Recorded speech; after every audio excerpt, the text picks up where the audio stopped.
আজ টি10 লিগে আজমানের বিপক্ষে বল হাতে রীতিমতো ঝড় তুললেন তাসকিন আহমেদ।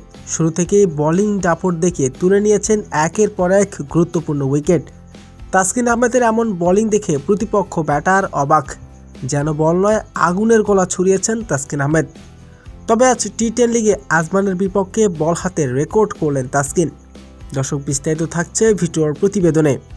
টি10 লিগে আজমানের বিপক্ষে আজ খেলতে নেমেছে তাসকিন আহমেদের দল নর্দার্ন ওয়ারিয়র্স। তবে শুরুতে এদিন টস জিতে আগে ব্যাটিং করার সিদ্ধান্ত নেন তাসকিনরা।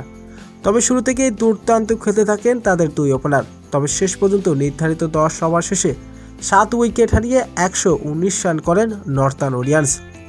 তবে জয়ের লক্ষ্যে ব্যাটিং করতে নেমে শুরু থেকে দুর্দান্ত খেলতে থাকেন আজমানের দুই ওপেনার। তবে বল হাতে শুরু থেকে দাপট দেখান তাসকিন আহমেদ।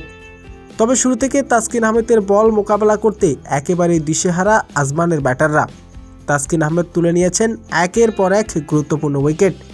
তাসকিন আহমেদ এদিন 2 ওভার বোলিং করার সুযোগ পেয়েছেন। 2 ওভারে খরচ করেছেন 15 রান, নিয়েছেন 3টি গুরুত্বপূর্ণ উইকেট। তবে তাসকিন আহমেদের এমন বোলিং, তারপরও জয়ের দেখা পাননি তার দল। শেষ পর্যন্ত হারতে হয়েছে নর্দার্ন ওয়ারিয়র্সকে। তবে তাসকিন আহমেদের বল যেন রীতিমতো আগুনের গোলা ছড়িয়েছেন। হয়তো আজকের ম্যাচের মোড় পাল্টে যেতে পারত, কিন্তু বোল্ডরা ছিলেন ব্যর্থ, তাই আজকে হারতে হয়েছে নর্দার্ন ওয়ারিয়র্সকে।